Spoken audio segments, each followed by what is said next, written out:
There is big news in Division One men's and women's basketball, and this is just a proposal. What am I talking about exactly? I apologize for looking down because I cannot memorize all this stuff.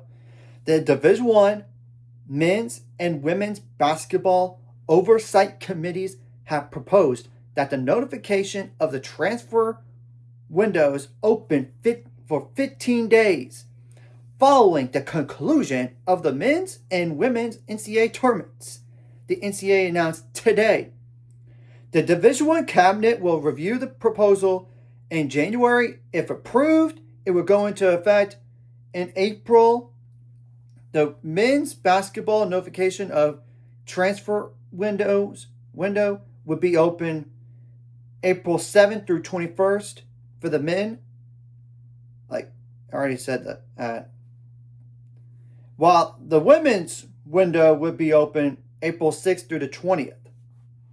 This would mark the third change to the window since they were introduced for the 2022-2023 academic year.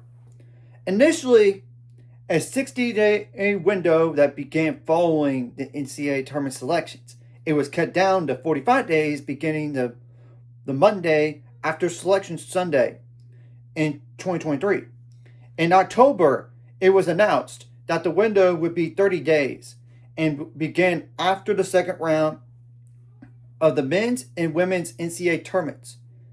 The new proposal stems from a desire by both committees to wait until after the championships have concluded.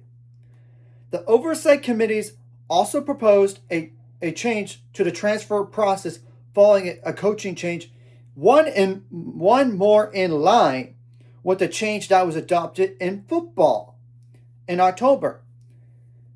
Under the proposed legislation, there will be a 5-day period that begins once a school announces a new head coach hire for the new staff and current players to meet.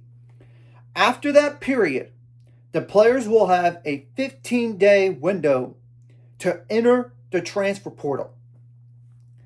If the school hasn't hired a new coach within 30 days of the previous coach's departure, players will have a 15-day window to enter the transfer portal beginning on the 31st day.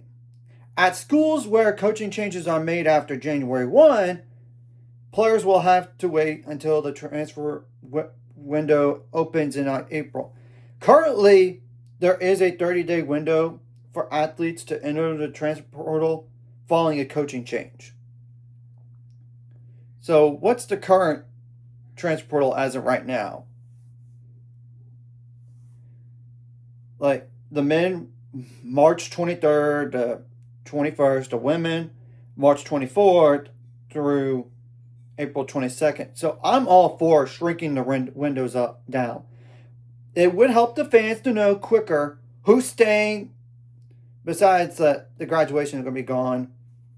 In terms of like the returners, it would help them. It would help the coaches, and it would help the players. Them like in terms of who's my teammate for next year instead of guessing the game.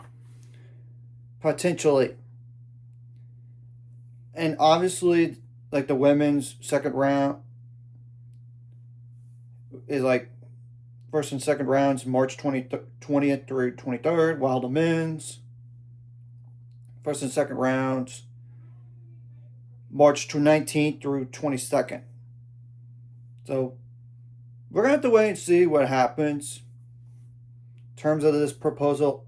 Hopefully it gets approved because I'm sure the coaches would want to make it easier. This would make it a lot easier for the coaches in general. So we're going to wait and see what happens. And I'll put the article in the description below so y'all could read it. And I'm all for this proposal. I don't know about y'all.